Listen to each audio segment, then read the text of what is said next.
The slap echoed through first class. Jasmine's cheek burned as she clutched her pregnant belly. The flight attendant smirked, unaware of the man photographing everything from row 2. Nobody knew that Jasmine's husband owned the entire Skyalite Airlines, and today would change everything. Before we dive into this shocking story, where are you watching from today? Hit that like button and subscribe if you've ever witnessed unfair treatment on a flight. The next few minutes will show you how one powerful moment of injustice led to an airline's complete transformation. Jasmine Wilson smoothed her Navy maternity dress as she settled into seat 3A in first class. At 32, she had become one of Chicago's most accomplished corporate lawyers, known for breaking barriers at her prestigious firm. Her 7-month pregnant belly pressed against the seatbelt as she tried to get comfortable for the flight from Atlanta to Chicago. This would be her last business trip before maternity leave, a crucial meeting to close a multi-million-dollar deal that couldn't be rescheduled. Her husband, Elijah Wilson, had insisted on upgrading her ticket to first class. "My two most precious treasures deserve nothing less," he'd said while kissing her goodbye that morning. At 38, Elijah had transformed from a quiet tech genius working out of their garage to one of America's most innovative business minds. His software company had revolutionized airline logistics systems, making him a fortune that most people couldn't fathom. But unlike many wealthy entrepreneurs, Elijah preferred staying out of the spotlight, focusing instead on his next big moves. What almost no one knew, not even Skyalite's own employees, was that Elijah had recently acquired the struggling airline through a complex series of holding companies. As America's third-largest carrier, Skyalite had a solid route network, but a reputation for inconsistent service and troubling internal culture. The acquisition had been finalized just yesterday, with Elijah signing the last documents in New York while Jasmine prepared for her Chicago trip. "I want to see how they really operate before anyone knows I'm watching," Elijah had explained. "Once they know the boss is looking, everything changes. I need to see the truth first." Jasmine had laughed. Your secret shopper approach, but with an entire airline. Their excitement about becoming parents had only amplified their bond. After 5 years of marriage and 2 heartbreaking miscarriages, this pregnancy had progressed beautifully. Their baby boy was healthy and active, kicking so strongly sometimes that Jasmine joked he might be a future soccer star. Now, as other passengers boarded around her, Jasmine noticed the subtle changes in their expressions when they saw her. A well-dressed black woman in first class still raised eyebrows, even in 2025. She was used to it. The quick double takes, the assumptions that she must be in the wrong place. "Ticket, please," said the gate agent for the 3rd time during boarding, despite having already scanned her boarding pass twice. "Still seat 3A," Jasmine replied with practiced patience, showing her ticket again. Victoria Hartwell had been with Skyalite Airlines for 20 years, working her way up to senior flight attendant on their premium routes. With her perfectly coiffed blonde hair, immaculate uniform, and practiced smile, she embodied what the airline considered their premium service image. Passengers like Lawrence Graham, the middle-aged white executive seated across from Jasmine in 3B, knew Victoria by name and received her undivided attention. "Good afternoon, Mr. Graham," Victoria purred as she offered him a pre-flight champagne. "So wonderful to have you flying with us again. How was your golf tournament in Scottsdale?" "Shot under 80 for the first time," Lawrence replied with a self-satisfied smile. "Must have been that tip you gave me about the resort's pro shop." "I knew you'd love it there," Victoria beamed, completely ignoring Jasmine's presence. When Victoria finally turned toward Jasmine, her smile disappeared, replaced by a cool, professional mask. No warmth, no welcome, just obligation. "Something to drink before takeoff?" she asked, not making eye contact. "Water, please," Jasmine replied. "I need to take my prenatal vitamins." Victoria nodded curtly and moved on without responding, never returning with the water. When Jasmine pressed her call button 10 minutes later, Victoria walked past twice, attending to other passengers in the small first-class cabin. Meanwhile, Lawrence's empty champagne flute was replaced within moments of him finishing it. After 15 minutes, Jasmine pressed the button again. Victoria finally approached with an exasperated sigh. "Yes?" she asked, finger already moving to switch off the call light. "I still haven't received my water," Jasmine explained. "I need to take medication. We're preparing for takeoff." "You'll have to wait until we're in the air," Victoria replied dismissively, despite the fact that Lawrence was sipping his second champagne across the aisle. As the plane taxied toward the runway, Jasmine felt a familiar tightness in her abdomen. Probably just Braxton Hicks contractions, she thought. The practice contractions her doctor had told her to expect. Still, she couldn't help feeling increasingly anxious as the plane took off, her throat dry, her prenatal vitamins still in her purse, and Victoria studiously avoiding eye contact whenever she passed by. 30 minutes into the flight, the discomfort Jasmine had been feeling intensified. What had started as mild tightening was now coming in distinct waves, each one slightly more uncomfortable than the last. She shifted in her seat, trying to find a position that offered relief, but the cramped space, even in first class, made it difficult. Jasmine pressed her call button again. Victoria, who had been chatting amicably with Lawrence about his company's expansion plans, glanced at the illuminated button and frowned slightly before continuing her conversation for another full minute. When she finally made her way to Jasmine's seat, her expression was one of barely concealed annoyance. "I really need some water and possibly some Tylenol," Jasmine explained, keeping her voice low to avoid drawing attention. "I'm experiencing some discomfort." "We'll be starting our beverage service shortly," Victoria replied flatly. "You can wait until then." "I'm 7 months pregnant and having contractions," Jasmine said more firmly. "I need water now, please." Victoria's eyes narrowed. "Everyone has to follow the same procedures. You'll be served when it's time for the service." 3 rows behind them, Derek Patterson observed the interaction with growing concern.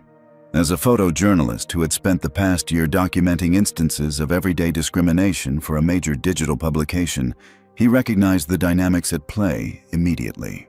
The dismissive tone, the different standard of service, the underlying message that some passengers deserved immediate attention while others could wait, regardless of need. He discreetly reached for his camera. Another contraction gripped Jasmine, stronger than before. She took a deep breath, counting the seconds until it passed. 5 minutes since the last one. That was too close together, especially at her stage of pregnancy. The anxiety she'd been managing escalated into genuine concern for her baby. When Victoria disappeared into the galley again, Jasmine tried to catch the eye of another flight attendant passing through, a younger woman named Nicole, who had smiled at her earlier. But Nicole was busy in economy class, and the seatbelt sign remained illuminated due to mild turbulence. After 20 more minutes with no response to her repeatedly pressed call button, Jasmine made a decision. Her baby's well-being was more important than airline protocols. She carefully unbuckled her seatbelt and stood, steadying herself against the seat as another contraction began. Victoria emerged from the galley instantly, as if she had been watching for exactly this moment. "Ma'am, the seatbelt sign is on," she announced loudly enough for the entire first-class cabin to hear. "You need to return to your seat immediately." "I need medical attention," Jasmine replied, one hand on her belly. "I've been trying to get assistance for almost an hour." Victoria stepped closer, invading Jasmine's personal space. "You people never want to follow the rules, do you? Sit down now, or I'll have to report this as an incident." The cabin went silent. Even Lawrence Graham looked up from his laptop, startled by the confrontation unfolding in the small first-class section. "Excuse me?" Jasmine said, her lawyer's composure still intact despite the pain and indignity. "I am having contractions and need water and pain relievers. This is a medical situation." "Oh, please," Victoria scoffed. "You're being dramatic. We deal with passengers like you all the time trying to get special treatment." "Passengers like me?" Jasmine repeated, her voice steady despite the implication. "You mean pregnant women with medical concerns?" "You know exactly what I mean," Victoria said, stepping even closer. "Now sit down and stop disrupting this flight with your theatrics." Jasmine stood her ground. "I will sit down when you bring me water and pain relievers." and after I use the bathroom, which is my right as a passenger. What happened next occurred so quickly that some passengers would later disagree about the exact sequence. Victoria's hand moved in a swift arc, connecting with Jasmine's cheek with a sharp crack that seemed to echo through the cabin. The slap was hard enough to leave an instant red mark on Jasmine's face. Jasmine's hand flew to her cheek, her eyes wide with shock. Several passengers gasped. Derek Patterson's camera captured the exact moment. Victoria's face twisted with contempt, Jasmine's expression of disbelief, the red handprint already forming on her dark skin. "How dare you touch me?" Jasmine whispered, her lawyer's mind already cataloging the assault, even as her hand protectively covered her belly. Victoria stepped back, suddenly aware that she had crossed a line from which there was no return. But rather than apologize, she doubled down. "You threatened me," she said loudly. "Everyone saw it. You got out of your seat, approached me aggressively." "That's not what happened," Derek called out from his seat, his camera still recording. "You slapped a pregnant woman who asked for water." The captain's voice came over the intercom before Victoria could respond. "This is your captain speaking. Due to a situation in the cabin, we'll be making an unscheduled landing in Pittsburgh. Please remain seated with your seatbelts fastened. Flight attendants, prepare the cabin for arrival." As Victoria moved to secure the cabin, shooting venomous glares at both Jasmine and Derek, Jasmine slowly lowered herself back into her seat. Her cheeks stung, her contractions continued, and tears of humiliation threatened to fall. But she wouldn't give Victoria the satisfaction of seeing her cry. Instead, she thought of Elijah, wishing he were there, wondering how she would explain why she was landing in Pittsburgh instead of Chicago. She had no way of knowing that in a few hours, Skyalite Airlines would regret ever having hired Victoria Hartwell. The plane touched down at Pittsburgh International Airport with a jolt, the hasty landing evident in the captain's handling. Police vehicles with flashing lights were already waiting on the tarmac when they taxied to a remote stand away from the main terminal. What should have been a routine flight had turned into a security incident, with Jasmine Wilson cast as the instigator rather than the victim. Have you ever witnessed someone being blamed for a situation they didn't create? Type 1. In the comments if you've seen justice delayed because people in authority believe the wrong person. Hit that like button if you think airlines need to do better with how they treat all passengers equally. Are you ready to see how this situation spirals further before justice arrives? Let's continue. Through the windows, Jasmine could see airport security and police officers approaching the aircraft. Her heart raced as she realized the narrative was already being controlled by Victoria, who had disappeared into the cockpit immediately after landing, presumably to give her version of events to the authorities. Within minutes, the cabin door opened, and 3 officers boarded the plane. They conferred briefly with the captain before Victoria emerged from the cockpit, her face a mask of professional concern that couldn't completely hide her smug satisfaction. "That's her," Victoria said, pointing directly at Jasmine. "She became combative when asked to follow standard safety procedures. She threatened me and created a disturbance that endangered the flight."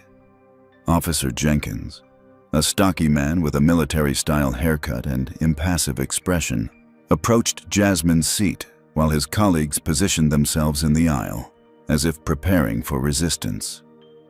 "Ma'am, we need you to come with us," Jenkins stated flatly. "Officer, I'm 7 months pregnant and was denied water and medical assistance," Jasmine explained calmly, her legal training kicking in. "The flight attendant slapped me when I stood to use the restroom. Multiple passengers witnessed this." Jenkins glanced around the cabin. "Did anyone see what happened here?" The silence that followed was deafening. Passengers suddenly became intensely interested in their phones, magazines, or the views out the windows. Even Lawrence Graham, who had had a clear view of the entire incident, pretended to be engrossed in his laptop. "I saw everything," Derek Patterson finally said, standing from his seat. "I have photographs of the flight attendant striking this woman. She's the victim here, not the aggressor." Officer Jenkins barely acknowledged Derek. "Sir, please remain seated. We'll take statements later." Turning back to Jasmine, he continued, "Ma'am, please gather your belongings and come with us. We need to ask you some questions." "Am I being detained?" Jasmine asked, her voice steady despite her racing heart. "We're just going to sort this out at the terminal," Jenkins replied evasively. "Please cooperate." With no real choice, Jasmine collected her purse and carry-on, wincing as another contraction tightened across her abdomen. Victoria watched from the galley, arms crossed, a slight smile playing at the corners of her mouth. "Officer," Derek tried again, holding up his camera. "I have evidence that—" "Sir, interfering with an investigation is a federal offense," one of the other officers cut in. "Please remain seated until all passengers are cleared to deplane." As Jasmine was escorted down the aisle, she could feel the eyes of every passenger on her. Some looked away in shame, others in discomfort. A few with undisguised curiosity about the pregnant black woman being removed from first class. The humiliation burned almost as much as her cheeks still did from Victoria's slap.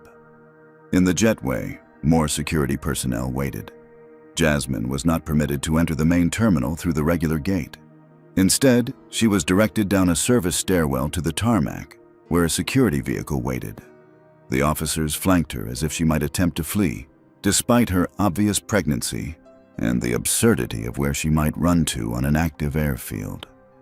"My phone," Jasmine said, reaching for her purse. "I need to call my husband." "You can make calls after questioning," Jenkins replied, gently but firmly taking her purse and handing it to another officer. Standard procedure. The security vehicle transported her to a side entrance of the terminal, away from the public areas. Jasmine was led through service corridors to a small, windowless room with a table, 4 chairs, and nothing else. The institutional beige walls and fluorescent lighting created an atmosphere more appropriate for criminal interrogation than for addressing a customer service issue. "Please wait here," Jenkins said as he left the room. The door closed behind him with a distinct click that suggested it had been locked. Alone in the room, Jasmine finally allowed herself a moment of vulnerability. Tears welled in her eyes as she gently rubbed her belly, feeling her baby move within her. Another contraction came, still not regular enough to indicate true labor, but concerning nonetheless given the stress she was under. "It's okay, little one," she whispered. "Daddy will figure out what's happening. He always does." What Jasmine didn't know was that her purse, with her phone inside, had been placed in a plastic bin outside the room. The phone was already lighting up with multiple missed calls from Elijah, who had just received an automated alert that his wife's flight had been diverted to Pittsburgh. 20 minutes passed before the door opened again. Officer Jenkins returned, accompanied by a man in an expensive suit who introduced himself as Thomas Whitfield, Vice President of Customer Relations for Skylight Airlines. "Mrs. Wilson," Thomas began, his voice professionally sympathetic but with an undertone of condescension. "We take incidents of passenger non-compliance very seriously at Skylight. Our flight attendants are trained to prioritize safety above all else." "Non-compliance?" Jasmine repeated incredulously. "Your flight attendant denied me water and medical attention, then physically assaulted me when I tried to use the restroom. I'm 7 months pregnant and having contractions, which I repeatedly informed her about." Thomas smiled thinly. "According to our senior flight attendant, you became verbally abusive when asked to remain seated during the seatbelt sign, then physically threatening, causing her to defend herself." "That's absolutely false," Jasmine replied, her lawyer's mind now fully engaged despite her physical discomfort. "There were multiple witnesses. One passenger has photographic evidence." "Yes, well, we'll certainly review all perspectives," Thomas said dismissively. "In the meantime, Skylight will be pressing charges for interference with a flight crew, which is a federal offense. I'm here as a courtesy to inform you of this before formal charges are filed." Jasmine stared at him in disbelief. "I want my phone. I'm calling my attorney." "That won't be possible just yet," Jenkins interjected. "We have a few more questions, and Ms. Hartwell needs to provide her formal statement." As if on cue, the door opened again, and Victoria walked in, now the picture of a traumatized employee. She had removed her makeup to make her face appear paler and had somehow produced tears that left tracks down her cheeks. "I don't feel comfortable being in the same room as her," Victoria said tremulously to Thomas. "After what she did?" "You slapped me across the face," Jasmine stated firmly. "That's assault and battery, Ms. Hartwell, and there are photographs."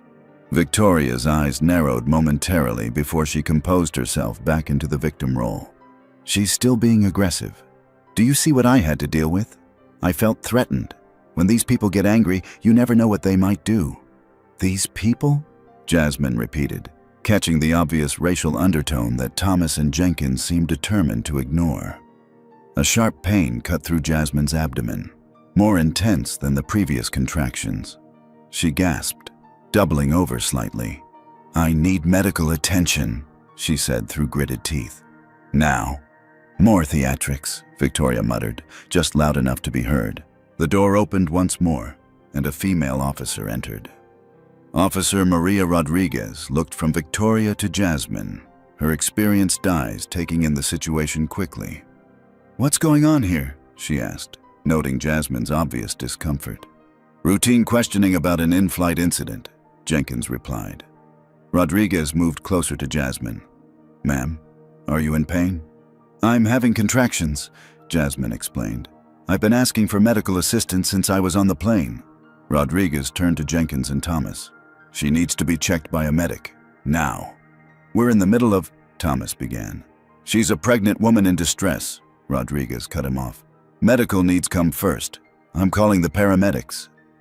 As Rodriguez reached for her radio, Jasmine noticed the distinctive ring on Victoria's right hand, a silver band with the Skyalite logo inlaid with small sapphires. She recognized it from a company magazine she'd read while researching Skyalite before Elijah's acquisition. It was the 20-year service award, given only to the airline's most senior employees. The realization that this woman, who had treated her with such contempt and had now physically assaulted her, was considered one of Skyalite's exemplary representatives made Jasmine's blood boil. If this was how their most experienced staff behaved, the culture problems ran even deeper than Elijah had suspected.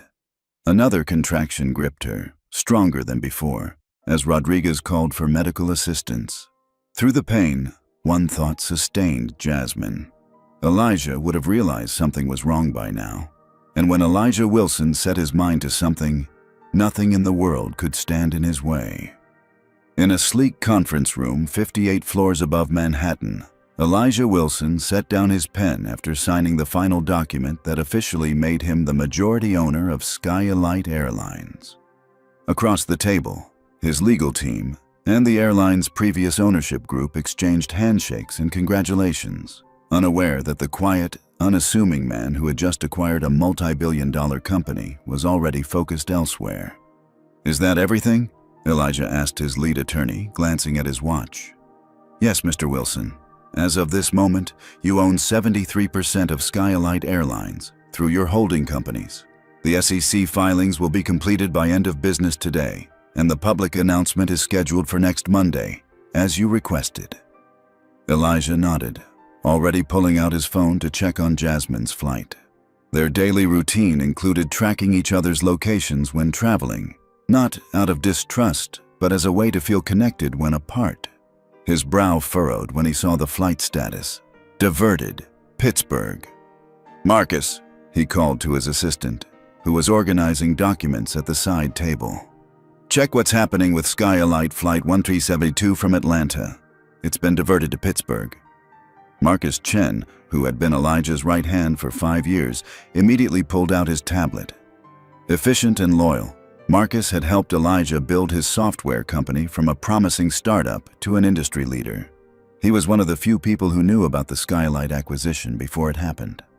"On it," Marcus replied, already making calls. "Isn't that Jasmine's flight?" "Yes," Elijah confirmed, trying Jasmine's cell phone. The call went straight to voicemail. He tried again with the same result. An uncomfortable feeling settled in his stomach as he sent a text that remained undelivered. "Something's wrong," he said, more to himself than to Marcus. "She always answers, or at least texts back." Marcus returned, concern evident on his face. "The airline's operations center says there was a passenger disturbance that required an unscheduled landing. They wouldn't provide any details about specific passengers. Call them back, Elijah directed, his voice taking on an edge that rarely surfaced. Tell them who I am if necessary. I tried that approach, Marcus replied.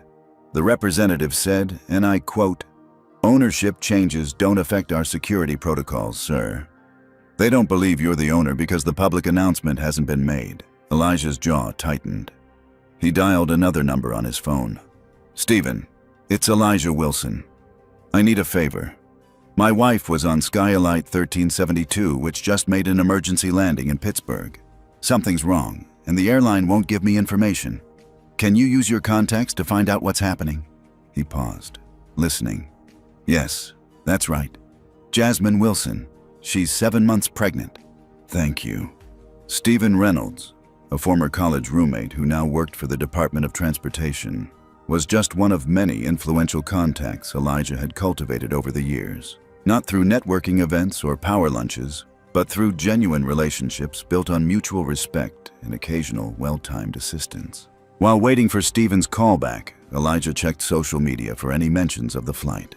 His search for Skylight 1372 initially yielded nothing, but then a trending hashtag caught his eye, #Justice for Jasmine. His blood ran cold as he clicked on the tag.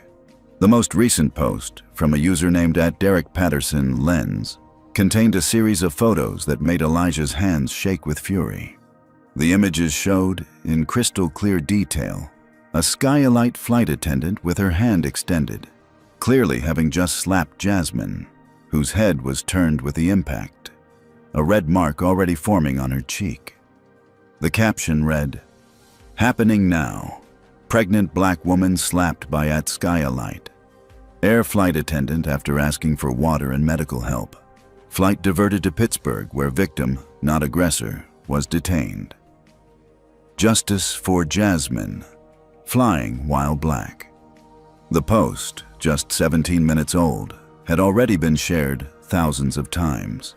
Comments were flooding in, many from people claiming to know someone on the flight who confirmed the photographer's account.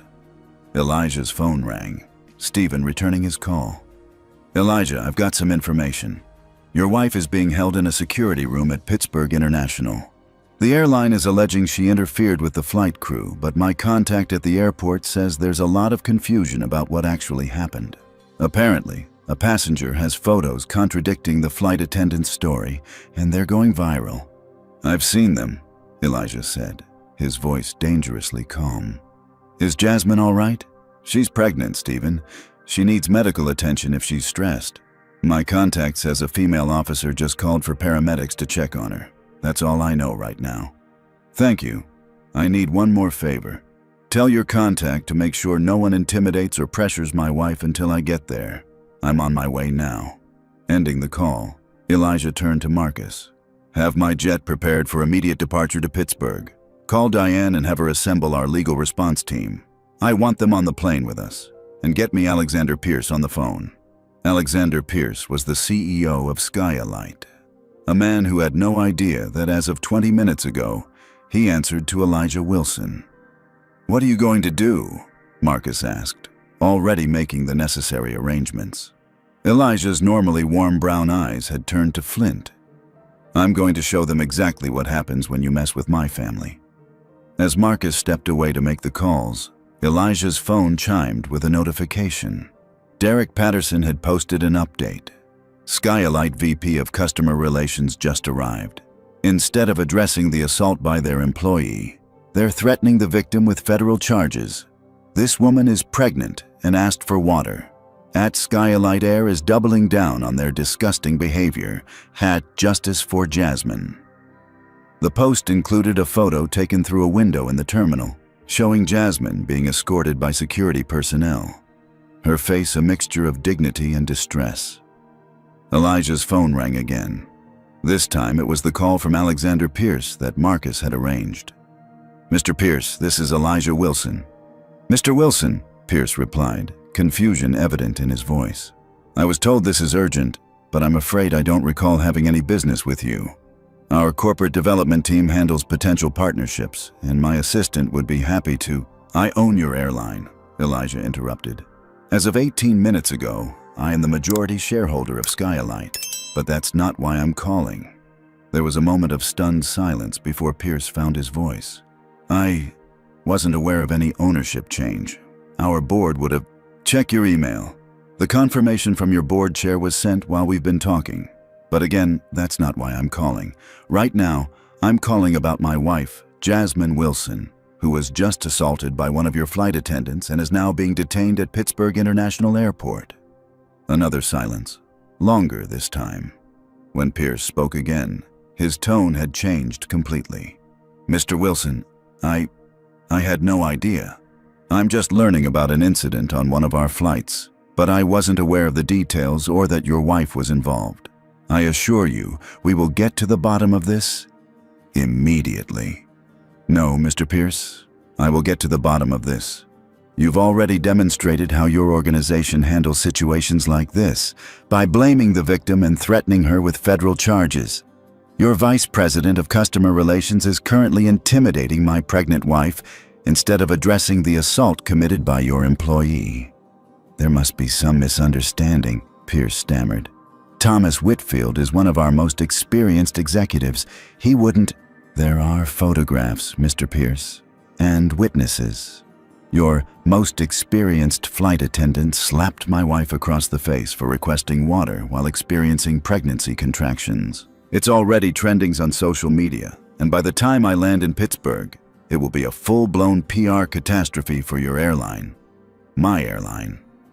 Marcus approached, giving Elijah a thumbs up to indicate the jet was being prepared. I'll be in Pittsburgh in 90 minutes, Elijah continued.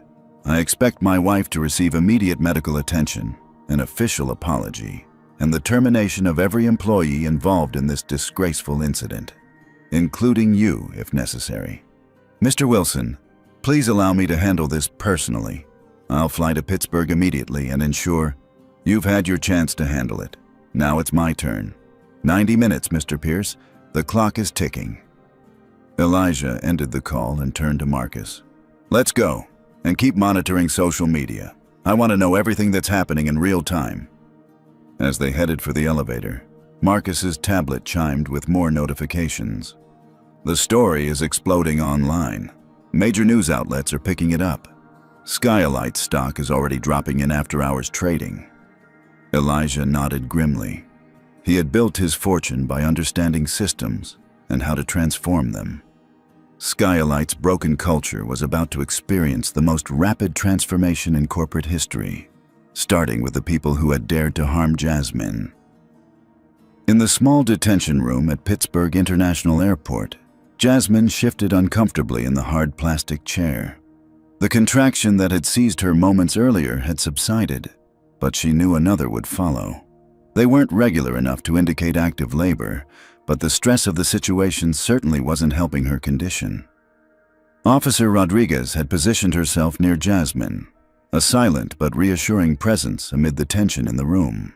Thomas Whitfield paced nervously, his earlier condescension replaced by growing anxiety as he repeatedly checked his phone. Victoria Hartwell remained by the door, her victim performance wavering as she too sensed a shift in the atmosphere. The distinctive ring on her finger caught the fluorescent light each time she fidgeted with her hands. The paramedics should be here any minute, Rodriguez assured Jasmine. How frequently are you experiencing contractions? About every 15 to 20 minutes, Jasmine replied. They're irregular, but stronger than the Braxton Hicks I've had before. Thomas's phone buzzed again. This time, his face drained of color as he read the message. "Excuse me for a moment," he muttered, stepping toward the door. "Sir, we're in the middle of processing this incident," Officer Jenkins objected. "This is an urgent airline matter," Thomas insisted, already halfway out the door. "I'll be right back." As the door closed behind him, Jasmine straightened in her chair. Despite her physical discomfort and the humiliation she had endured, she was still Jasmine Wilson, senior partner at Davis, Wong & Blackwell, specializing in corporate litigation. It was time to take control of the situation. "Officer Jenkins," she began, her voice clear and authoritative.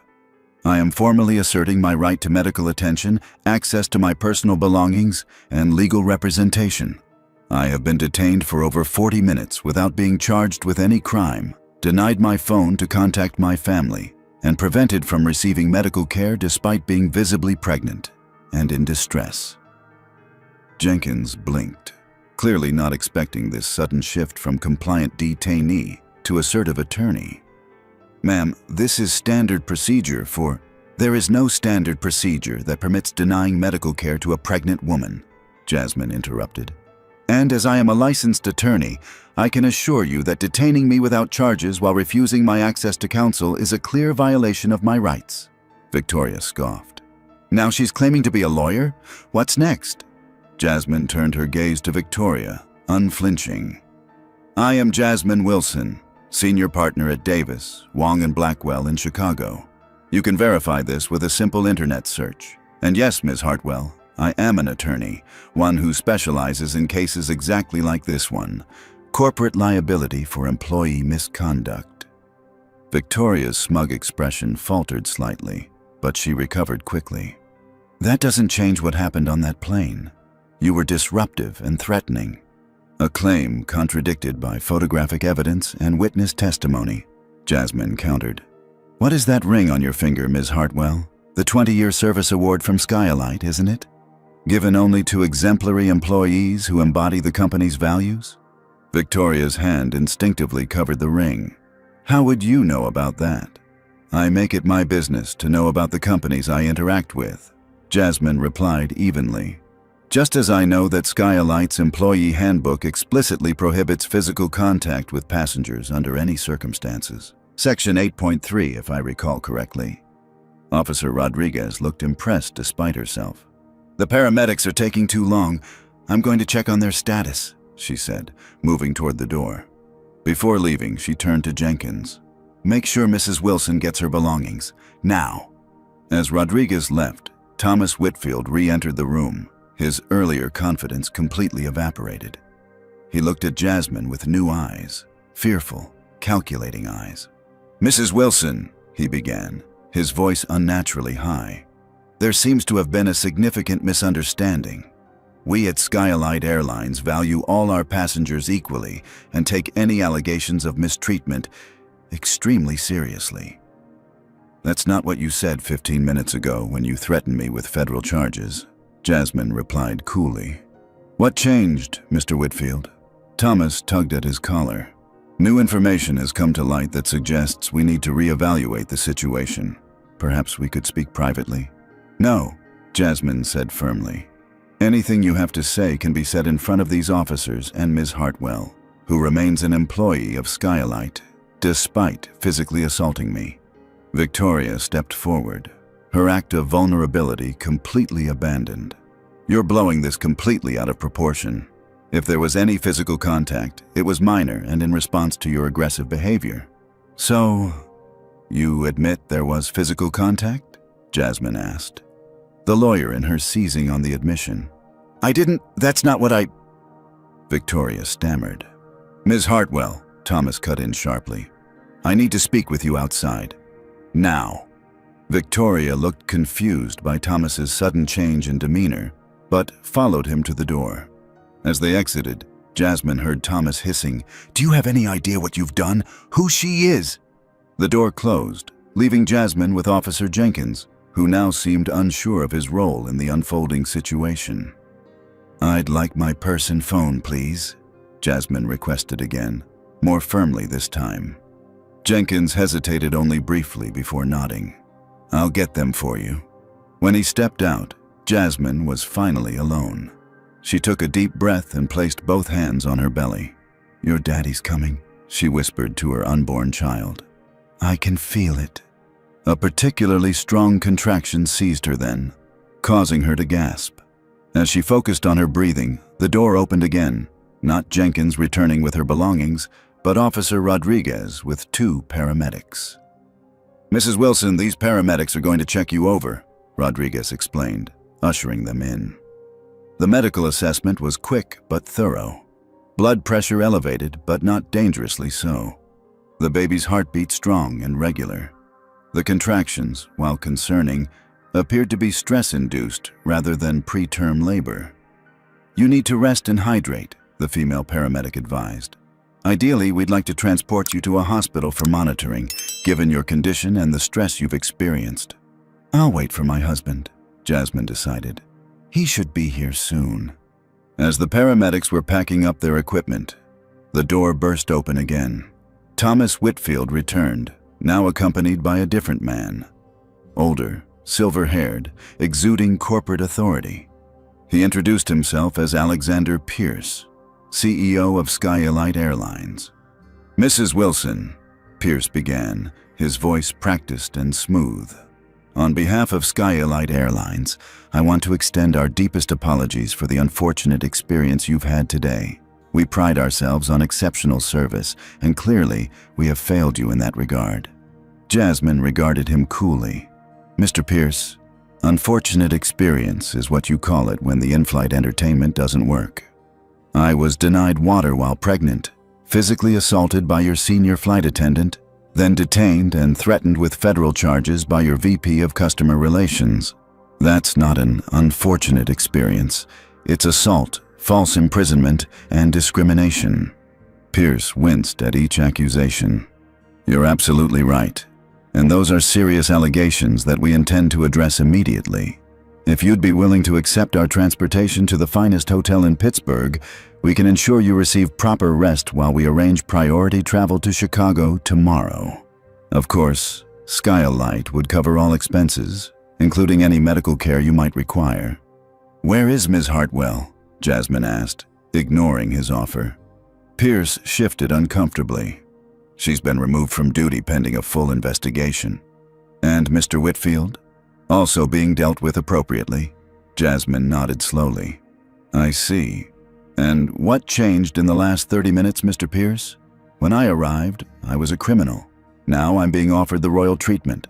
What happened?" Pierce's carefully constructed facade cracked slightly. "Mrs. Wilson, in the interest of transparency, we've become aware that this incident has attracted significant attention on social media. The photos taken by another passenger have, unfortunately, created a narrative that—" "A narrative?" Jasmine interrupted. "You mean an accurate documentation of what actually occurred?" "Of course," Pierce backpedaled.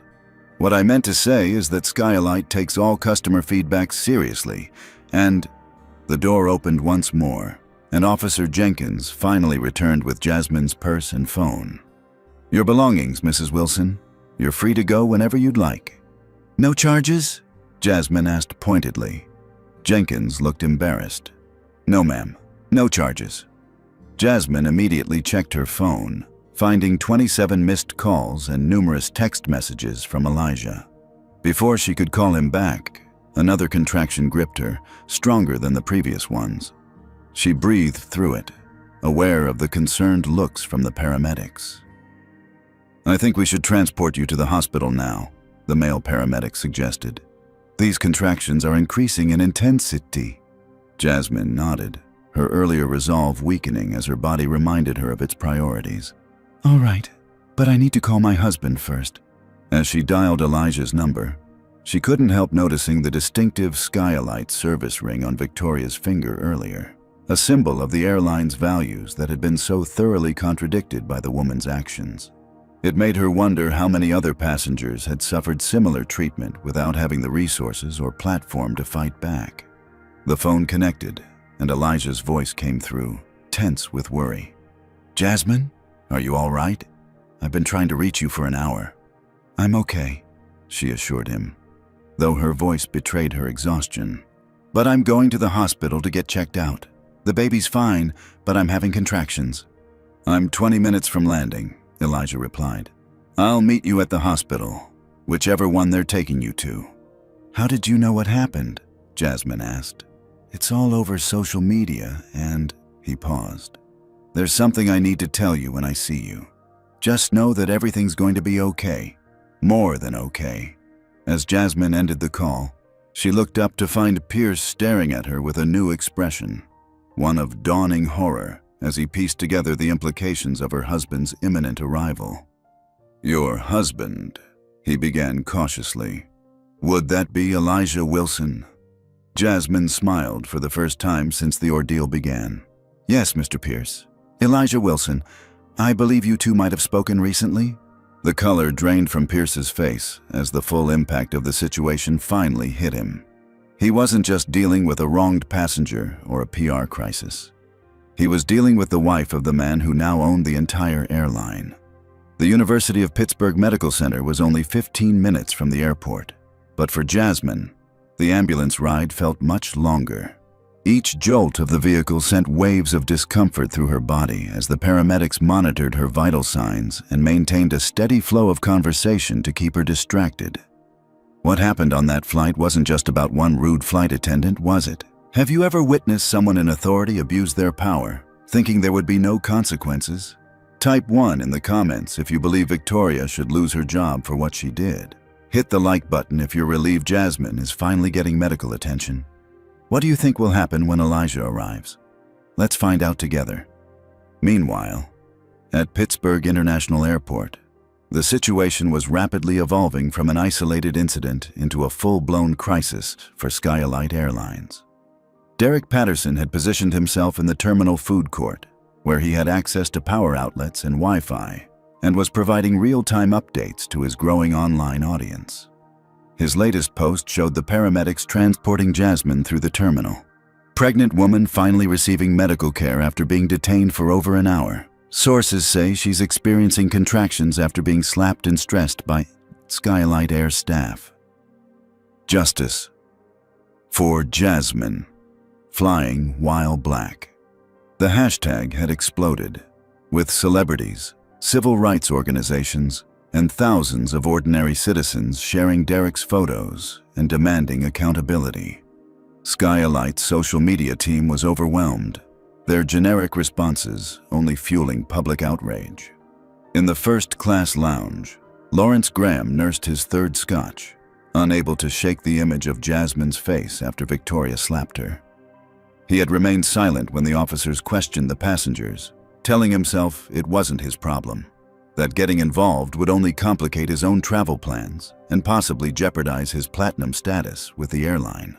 But now, watching the story unfold on the lounge television, CNN was already running breaking news segments featuring Derek's photos. Lawrence felt the weight of his cowardice. He had directly witnessed the entire incident from 3 feet away. He had seen Victoria ignore Jasmine's requests for water. He had heard the slap and seen the red handprint it left, and he had said nothing. His phone buzzed with a text from his daughter. "Dad, isn't this the flight you're on? Did you see this happen? Why isn't anyone helping her?" Lawrence stared at the message, shame washing over him. His 24-year-old daughter, who had attended every Black Lives Matter protest in their hometown, who had raised him to be a better man than he'd been today. What would he tell her? That he'd stayed silent to protect his airline status? In the executive offices of the airport, Alexander Pierce paced nervously while Thomas Whitfield sat with his head in his hands. Their phones had not stopped ringing. Board members, major shareholders, media outlets, all demanding explanations. "How bad is it?" Thomas asked, though he already knew the answer.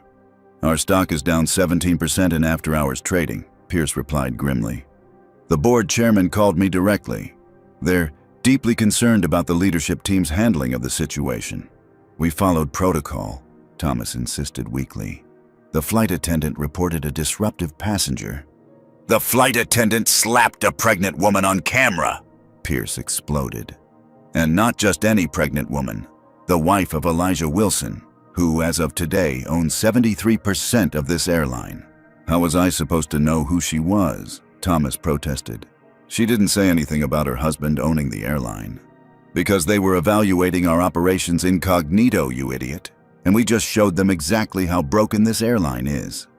Their argument was interrupted by Pierce's assistant. "Sir, there's a woman here to see you, a lawyer named Gabrielle Washington. She says she represents Mrs. Wilson and Mr. Patterson." Pierce groaned. "Now they have a civil rights attorney. Perfect." In the terminal, Derek was surprised when a confident black woman in an impeccable suit approached his table. "Mr. Patterson, I'm Gabrielle Washington, civil rights attorney. I understand you have documentation of what happened to Jasmine Wilson today." Derek nodded.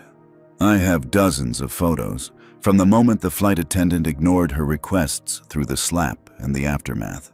I've already posted some online. I saw, Gabrielle replied. Very effective, but I'd like to see all of them. I've been retained to represent both you and Mrs. Wilson in this matter. Derek raised an eyebrow. I didn't call a lawyer. No, Gabrielle smiled. Elijah Wilson did, for both of you. He's landing in about 10 minutes, and things are about to get very interesting for Skylight Airlines. As they reviewed the photos together, Officer Maria Rodriguez approached their table. Mr. Patterson, we need to speak with you about the photographs you took on the aircraft. They're material evidence in an ongoing investigation. Gabrielle stood, extending her hand. Gabrielle Washington, counsel for Mr. Patterson. Any questions for my client will need to go through me, and I'd be happy to provide copies of the photographs for your investigation, provided they're being used to investigate the assault against Mrs. Wilson, not to build a case against her. Rodriguez nodded. That's exactly why I'm here. We've had a development. Another passenger has come forward with testimony that corroborates Mr. Patterson's account and the photographs. Derek and Gabrielle exchanged surprised glances. Who? Derek asked. Lawrence Graham, Rodriguez replied. He was seated directly across from Mrs. Wilson in first class. He witnessed the entire incident and has provided a sworn statement confirming that the flight attendant was the aggressor and Mrs. Wilson was denied water and medical assistance. In a small conference room near the executive offices, Lawrence Graham finished signing his statement, his hand trembling slightly. I should have spoken up sooner, he admitted to Officer Rodriguez. I was worried about... It doesn't matter what I was worried about. It was wrong to stay silent. Your statement will help ensure justice is served, Rodriguez assured him. It takes courage to come forward, even belatedly. Lawrence shook his head. No, courage would have been standing up on that plane when it happened. This is just conscience catching up too late. As Rodriguez was about to respond, her radio crackled with an urgent message. A private jet had just landed, and its occupants were demanding immediate access to the executive offices. Elijah Wilson had arrived. The sleek private jet taxied to a remote stand at Pittsburgh International, where a convoy of black SUVs waited on the tarmac. Elijah descended the stairs before they were fully secured, Marcus and a team of 4 attorneys following close behind. "Where's my wife?" were his first words to the airport official who greeted him. "Mrs. Wilson has been transported to UPMC for medical evaluation," the official replied. "She's stable, but doctors wanted to monitor her due to the contractions." "I'll go to her shortly," Elijah decided. "First, I need to address the leadership of my airline. Where are Pierce and Whitfield?" "Executive offices, sir. I've been instructed to escort you there immediately." As their motorcade cut through the airport's service roads, bypassing normal traffic and security checkpoints, Elijah reviewed the latest updates from Marcus. "The stock is in free fall," Marcus reported. "Down 19% now. The board is in emergency session, and the flight attendant, Victoria Hartwell, is being held in an office adjacent to Pierce and Whitfield. They've separated her, probably trying to contain the damage." "And the photos? The witnesses?" "The photographer, Derek Patterson, is working with Gabrielle Washington now. They're compiling evidence. And a passenger named Lawrence Graham has come forward with testimony confirming Patterson's account." Elijah nodded, his expression unchanged, but his eyes burning with controlled fury. "Good. The truth is emerging, just as it always does." When they arrived at the executive offices, no introductions were necessary. Alexander Pierce stood as Elijah entered, his face ashen. "Mr. Wilson," he began, "I cannot express how deeply—" "Save it," Elijah cut him off. "I'm not here for apologies. I'm here for accountability. Where is Victoria Hartwell?" Pierce gestured to a door across the hall. "She's waiting there. Mr. Wilson, before you speak with her, I want to assure you that her actions do not reflect the values of Skylight Airlines." "That's where you're wrong," Elijah replied coldly. "Her actions exactly reflect the values of Skylight Airlines, the real values, not the ones in your mission statement." She's been with this airline for 20 years, wearing your service award ring. She didn't become who she is overnight. Thomas Whitfield tried to interject. Mr. Wilson, as VP of Customer Relations, I can assure you that we have strict policies against— You threatened my pregnant wife with federal charges after she was assaulted by your employee, Elijah stated, each word precise and cutting. You're fired, Mr. Whitfield. Clear out your office by the end of the day. Thomas's mouth opened and closed like a fish out of water. You can't just— I own 73% of this company, Elijah reminded him. I can, and I just did. Turning to Pierce, he continued. As for you, Mr. Pierce, your future with this airline depends entirely on what happens in the next 24 hours. Now, I'm going to speak with Ms. Hartwell, and then I'm going to see my wife. When I return tomorrow, I expect a complete plan for transforming the culture of this airline, starting with how you hire, train, and evaluate your flight attendants. Without waiting for a response, Elijah crossed the hall and opened the door to where Victoria waited, unaware that her 20-year career was about to end in disgrace.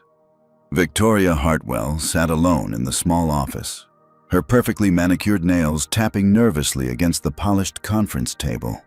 Her earlier confidence had evaporated as the gravity of the situation became increasingly apparent. Through the grapevine of flight attendants and ground staff, she had heard fragments of disturbing news, the photos going viral, a major shareholder involved, her own name trending on social media. When the door opened, she expected Alexander Pierce, or perhaps Thomas Whitfield. Instead, a tall black man in an impeccably tailored suit entered, followed by another man carrying a tablet. Victoria didn't recognize either of them, but something in the first man's demeanor, a quiet, contained power, made her straighten in her seat. Ms. Hartwell, he said, his voice measured and controlled. My name is Elijah Wilson. The name meant nothing to Victoria initially, but the way he said it, with the certainty that it should carry weight, made her uneasy. I don't believe we've met, she replied, attempting to maintain her professional demeanor. No, we haven't, Elijah agreed, taking a seat across from her. But you met my wife today, Jasmine Wilson, the pregnant woman you slapped across the face when she asked for water. Victoria's blood ran cold as the pieces clicked into place. Your wife? I didn't know. There was a situation that required— Stop, Elijah interrupted, raising his hand slightly. I have seen the photographs. I have read witness statements. I have spoken with your superiors. There is no version of events you can present that will justify what you did. Victoria swallowed hard, her mind racing through possible defenses. Mr. Wilson, in my 20 years of service with Skylight, I have always prioritized passenger safety. If there was a misunderstanding today, I sincerely apologize. But you have to understand the pressures we face when— This wasn't a misunderstanding, Elijah stated flatly. This was a pattern of behavior. My wife was ignored when she requested water. She was dismissed when she explained her medical needs. And when she finally stood up because she was experiencing contractions, you physically assaulted her. That's not— I didn't— Victoria stammered. But Elijah continued, his voice never rising yet somehow filling the room. What's interesting, Ms. Hartwell, is that until this moment, you didn't know who my wife was. You didn't know who I was. You didn't know that as of today, I own this airline. Victoria's face drained of color. You own Skylight? Yes, Elijah confirmed. The acquisition was finalized this morning. I had planned to spend the next few months quietly observing operations before making any major changes. My wife's flight today was part of that observation. Neither of us expected to discover just how deeply the problems run. Victoria's hand unconsciously moved to cover the service ring on her finger, the symbol of her long career that now felt like a brand of shame. Mr. Wilson, she tried again, her voice trembling slightly.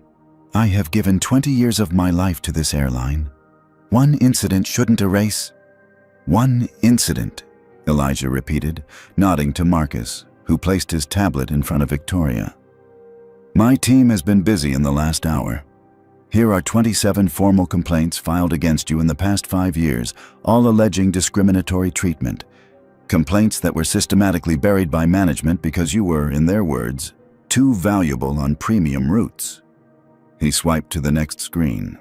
Here are social media posts from passengers dating back 3 years, describing encounters with you that mirror my wife's experience today. Different passengers, same behavior. Another swipe. And here is an internal performance review where your supervisor noted your particular attention to our highest value customers, while diplomatically suggesting you could improve interactions with diverse passengers.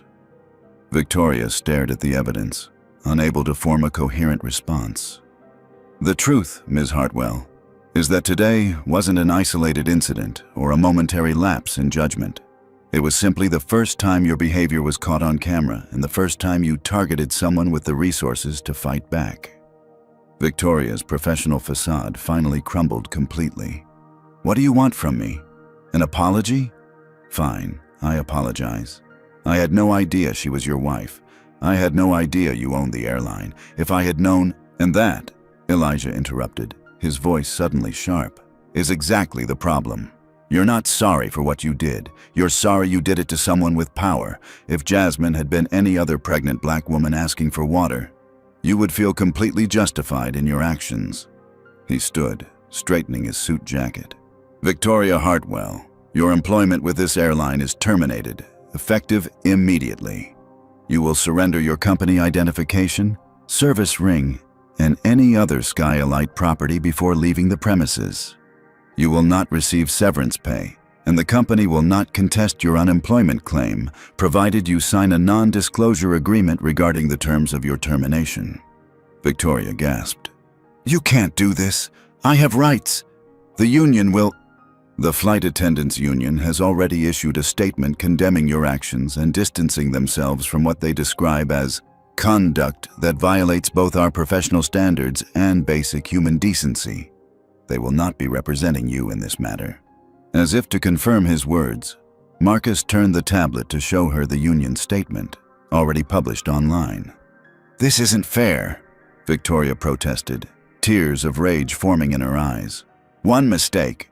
20 years of mistakes that finally caught up to you, Elijah corrected her. The only unfair thing is how long it took for there to be consequences. He moved toward the door, then paused. One more thing, Ms. Hartwell. My legal team will be in touch regarding the assault charges my wife intends to file. I suggest you retain counsel. As Elijah left the room, Victoria sat frozen, the full weight of her actions and their consequences finally sinking in. Her career was over. Her reputation was destroyed. And the power she had wielded so carelessly for years had evaporated in an instant. Outside in the hallway, Alexander Pierce waited anxiously, Thomas Whitfield noticeably absent. Mr. Wilson, Pierce began, I've taken the liberty of drafting an initial response to the situation. A public apology, compensation for your wife, disciplinary action for those involved. Mr. Pierce, Elijah cut him off. I'm going to see my wife now. She's in a hospital because of your company's failures. Tomorrow morning at 8, I expect to see a comprehensive plan for transforming this airline's culture, starting from the top. If that plan impresses me, you might keep your job. If not, you'll join Ms. Hartwell and Mr. Whitfield in the unemployment line. Pierce nodded rapidly. Of course, Mr. Wilson. I'll have it ready. And again, please extend my deepest apologies to your wife for this inexcusable incident. Save your apologies for tomorrow, Elijah replied. Actions matter more than words. That's a lesson Skyalite is about to learn very thoroughly. As Elijah and his team made their way to the waiting vehicles that would take them to the hospital, Marcus leaned in. The media is gathering outside. They've gotten wind that the new owner is on site. Do you want to make a statement? Elijah shook his head. Not yet. First, I need to see Jasmine. Then we'll decide how to tell this story. Not just what happened today, but what's going to change tomorrow. In the hospital waiting room, Derek Patterson and Gabrielle Washington were comparing notes when a nurse approached them. Are you the friends Mrs. Wilson mentioned? She asked. She's asking to see you. She's stable, and the doctor has confirmed it's not active labor, just stress-induced contractions that should subside with rest. Derek and Gabrielle followed the nurse to Jasmine's room, where they found her resting in a hospital bed, monitors tracking her vital signs and the baby's heartbeat. Despite the ordeal she had endured, Jasmine's face brightened when she saw them. "The crusading photojournalist and the legal cavalry," she greeted them. "Thank you both for everything you've done today." "I just documented what happened," Derek said modestly. "You lived through it. And your documentation is making sure no one can deny what happened," Jasmine replied. "That's more important than you know." Gabrielle approached the bed, taking Jasmine's hand. "How are you feeling?" "Really?" "Better now," Jasmine admitted. "The contractions are less frequent. The baby's vital signs are perfect, and knowing that Elijah is handling things at the airport gives me peace of mind." As if summoned by her words, the door opened, and Elijah Wilson entered the room. For a man who had just fired multiple executives and fundamentally altered the course of a major airline, he looked remarkably composed. But when his eyes found Jasmine, the corporate warrior vanished, replaced by a husband whose only concern was his wife's well-being. "Jasmine," he breathed, crossing the room in 3 strides to take her hand. "Are you all right? Is the baby—" "We're both fine," she assured him, her fingers interlacing with his. "Just some stress-induced contractions. The doctor says they should stop completely now that everything's being resolved." Elijah gently touched her cheek, where the faint outline of Victoria's handprint was still visible. "I'm so sorry this happened to you." "It's not your fault," Jasmine insisted. "It's my airline," he replied softly, "which means it's my responsibility to fix it." A knock at the door interrupted their reunion. Officer Rodriguez entered, followed by a hesitant Lawrence Graham. "Mrs. Wilson," Rodriguez began, "I wanted to update you personally. We've completed our investigation and will be filing assault charges against Victoria Hartwell. Mr. Graham here has provided a witness statement that corroborates everything in the photographs."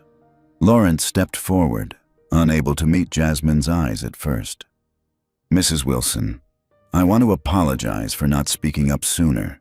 I saw everything that happened on the plane, and I remained silent when the officers questioned us. There's no excuse for my inaction, and I'm deeply sorry." Jasmine studied him for a moment. "You're the man who was sitting across from me, the one Victoria was serving champagne." Lawrence nodded, shame evident in his posture. "Yes, I've been a platinum member for years. Victoria always treated me like royalty, and I liked the special treatment. I didn't want to risk losing it, but watching what happened to you and then doing nothing about it, I couldn't live with myself." "You came forward eventually," Jasmine acknowledged. "That counts for something." "If there's anything I can do," Lawrence offered, "any way I can help make this right." Elijah, who had been quietly observing the exchange, spoke up. "Actually, Mr. Graham, there might be. As a frequent flyer who's witnessed both sides of Skylight service culture, your perspective could be valuable as we implement changes."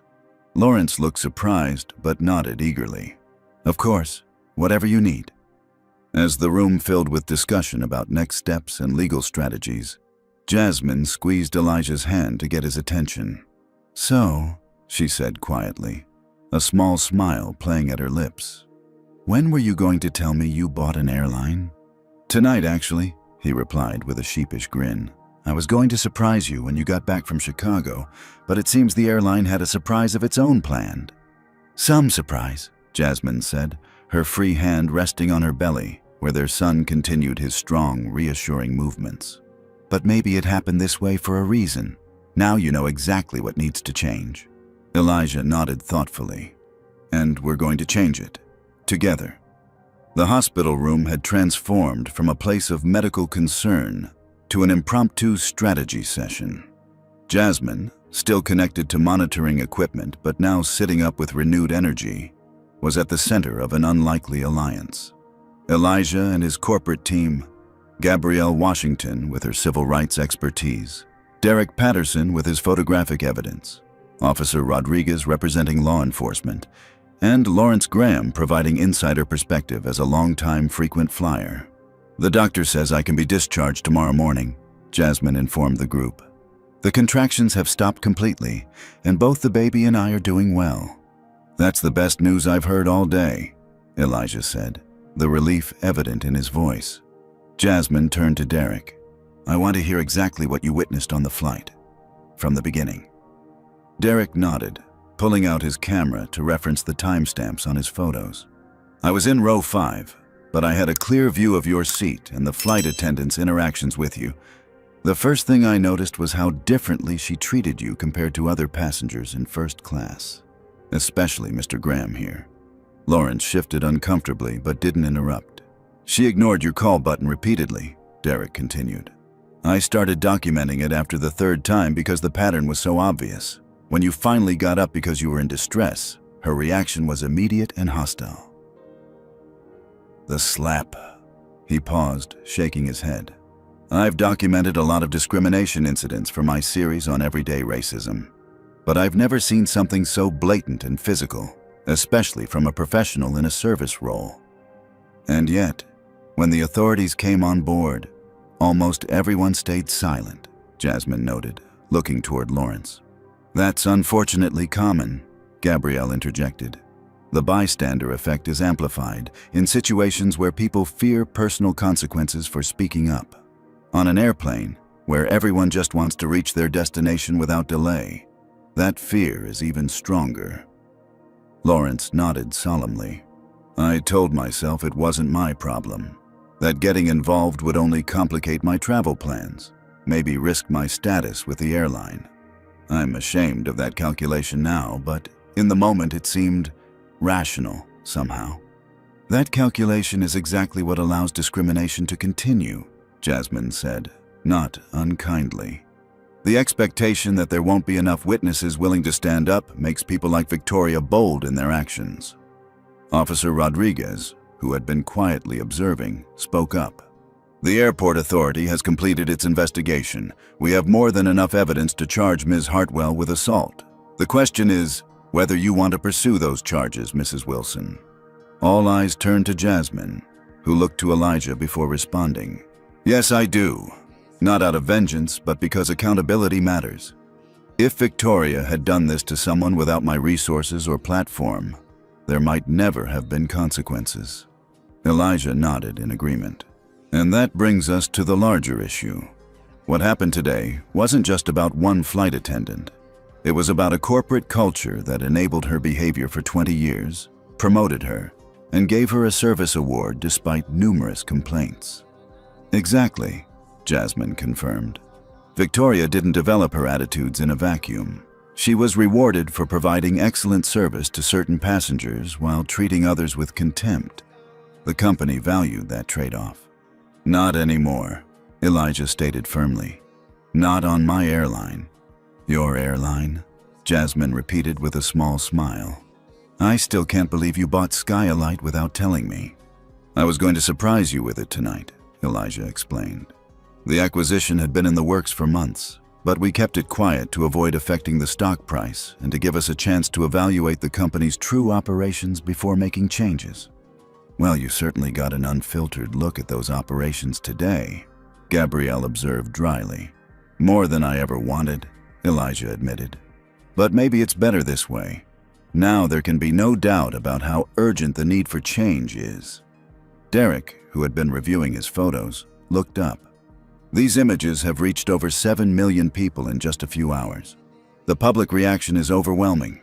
People are sharing their own stories of discrimination on Skylight and other airlines. This isn't just about what happened to Jasmine anymore. It's becoming a movement. Elijah considered this information thoughtfully. Then we need to respond accordingly, not just with the standard corporate apology and promise to do better, but with concrete, verifiable actions that transform the company from the inside out. Jasmine's eyes lit up, the corporate attorney in her recognizing a unique opportunity.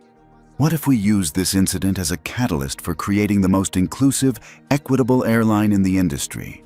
Not just changing Skylight's policies, but rebuilding it from the ground up with values of respect and dignity for all passengers and employees. A complete transformation, Elijah mused, warming to the idea. New name, new training, new leadership, new culture. I could help with that, Lawrence offered unexpectedly. My company specializes in corporate culture consulting. We've never worked with an airline before, but the principles of inclusive leadership are universal. And I'd be willing to contribute to the training program, Gabrielle added. My firm has developed anti-bias curricula for several major corporations. As the discussion continued, evolving from addressing the immediate crisis to envisioning a completely reimagined airline, Jasmine felt a sense of purpose replacing the trauma of the day's events. What had begun as a humiliating and painful experience was transforming into an opportunity for meaningful change that could benefit millions of travelers. A nurse entered to check Jasmine's vital signs, smiling at the animated conversation she was interrupting. Everything looks perfect, Mrs. Wilson. But remember, the doctor wants you to rest. Too much excitement isn't good for the baby. I'll make sure she rests, Elijah promised, giving Jasmine's hand a gentle squeeze. As the others prepared to leave, promising to reconvene the next morning, Derek lingered behind for a moment. Mrs. Wilson, I hope you don't mind, but people online are asking for updates about your condition. They're genuinely concerned. Jasmine considered this. You can tell them I'm stable and the baby is doing fine, and that we're grateful for their support. After everyone had gone, leaving just Elijah and Jasmine alone in the hospital room, she finally allowed herself to process the full emotional weight of the day. I kept thinking about how many other women like me have experienced what I did today, but without anyone to advocate for them, she said quietly. Without photographic evidence or influential witnesses or husbands who own airlines. Elijah nodded solemnly. That's why this can't just be about making it right for you. It has to be about making it right for everyone. Do you remember what you said when you first considered buying Skylight? Jasmine asked. That I wanted to transform it from a company known for getting people from point A to point B into one known for how it treats people along the way, Elijah recalled. Well, Jasmine said with a small smile, I think we just found our mission statement. 6 months later, a sleek jet bearing the distinctive blue and gold livery of Horizon Airways, formerly known as Skylight Airlines, touched down at Chicago O'Hare International Airport. The rebranding had been just one visible aspect of the airline's complete transformation under its new ownership. In the front cabin, Jasmine Wilson gently rocked 3-month-old Elijah Jr. as the plane completed its landing roll. The healthy baby boy, born 2 weeks early but at a robust 7 pounds, had his father's thoughtful eyes and his mother's determined chin. First flight successful, Jasmine whispered to her son, who responded with a happy gurgle. And Mommy didn't even have to ask twice for water. Indeed, the flight attendant assigned to their cabin, a young woman named Tiana Brooks, had been attentive and professional throughout the journey, treating every passenger with the same level of respect and care. This wasn't by chance. It was the result of a comprehensive overhaul that had transformed every aspect of the airline in the 6 months since that fateful flight. The day after the incident, Elijah had made good on his promise to revolutionize the company. Alexander Pierce had presented a hastily assembled plan for addressing the immediate PR crisis, but it had fallen far short of the fundamental changes Elijah envisioned. Pierce was removed as CEO that same morning, replaced temporarily by Elijah himself until a more suitable leader could be found.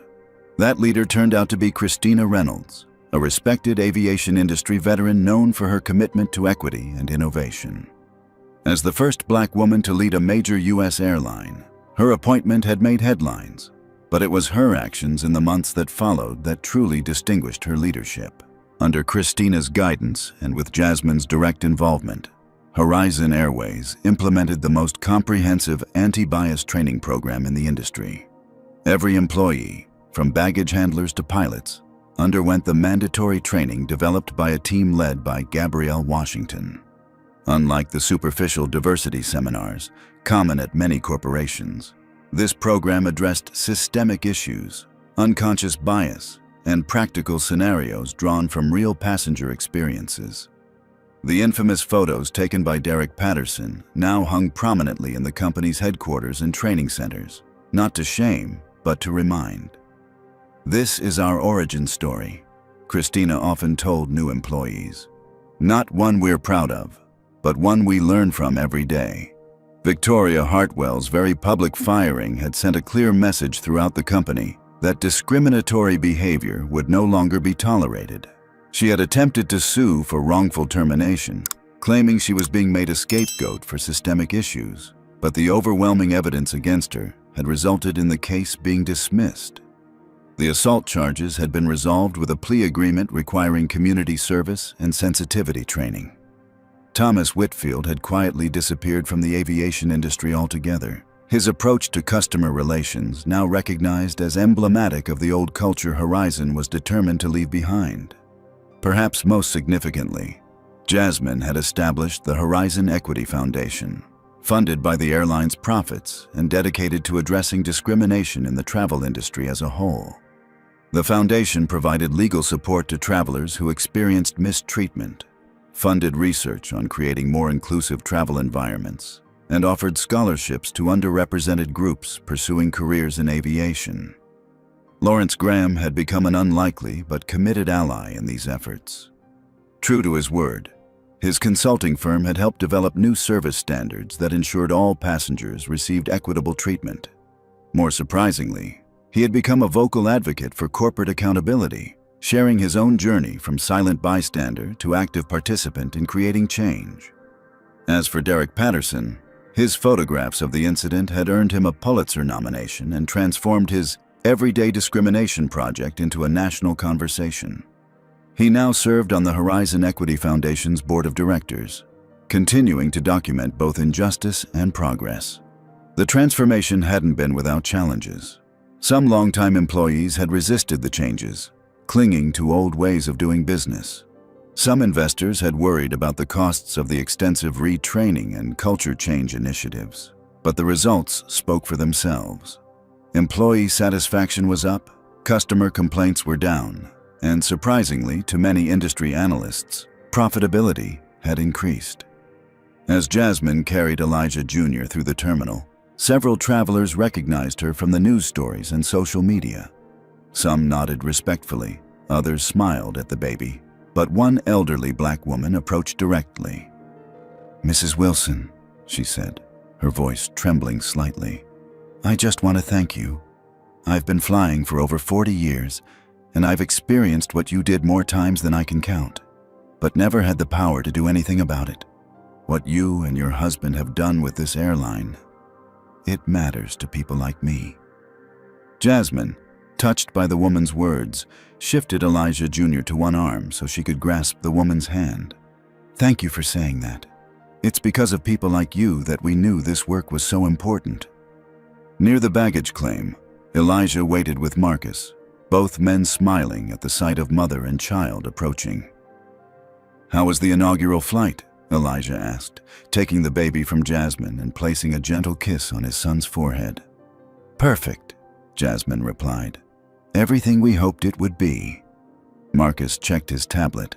"The customer satisfaction scores are already coming in, 97% positive ratings. That's unprecedented for a first flight on a rebranded airline."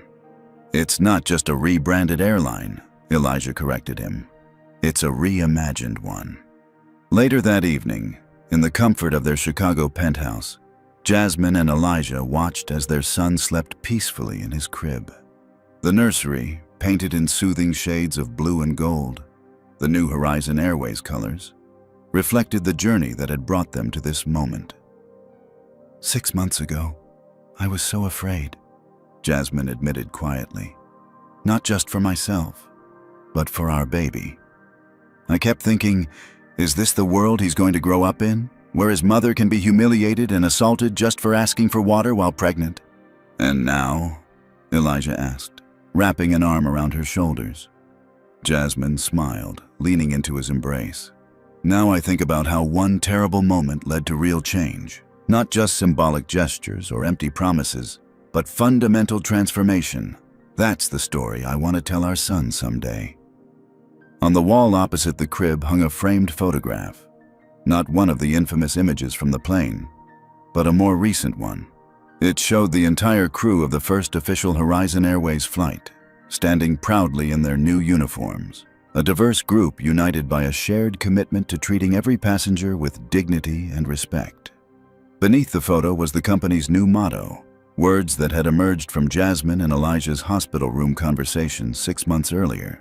It's not just about where we take you, it's about how we treat you along the way.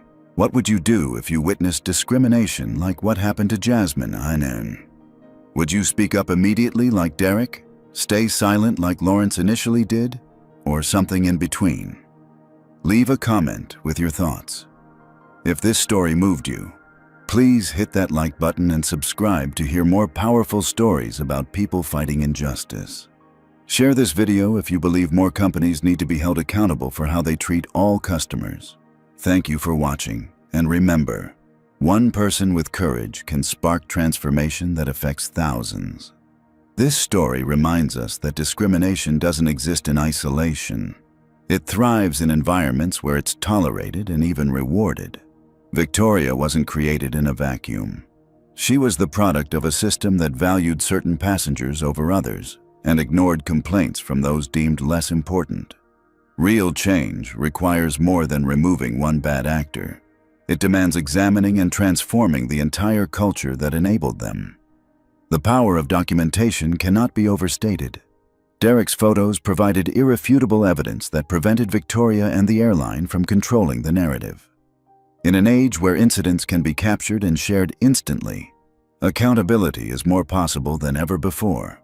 Most importantly, this story teaches us about the responsibility of bystanders. Lawrence's initial silence allowed injustice to continue, while his eventual testimony helped bring about justice. Every witness faces this choice: remain comfortable or stand for what's right. True transformation begins when enough people choose courage over comfort, using whatever privilege or power they have to protect those being mistreated. Remember, systemic change often starts with a single incident that exposes deeper problems. The question isn't whether discrimination will occur, but how we respond when it does. Has something in this story resonated with your own experiences? Perhaps you've witnessed discrimination or been treated unfairly while traveling. Share your story in the comments below. Your voice matters in this important conversation. If you believe more people need to hear stories like Jasmine, please hit that like button and subscribe to our channel for more powerful narratives about overcoming injustice. Have you ever stood up against discrimination like Derek did, or regretted staying silent like Lawrence initially? What would you have done in their shoes? Let us know in the comments. Don't forget to share this video with someone who needs to hear this message. Together, we can create a world where everyone is treated with dignity and respect, regardless of who they are or what they look like. Thank you for watching, and remember, sometimes the most powerful act of courage is simply refusing to accept injustice when you see it.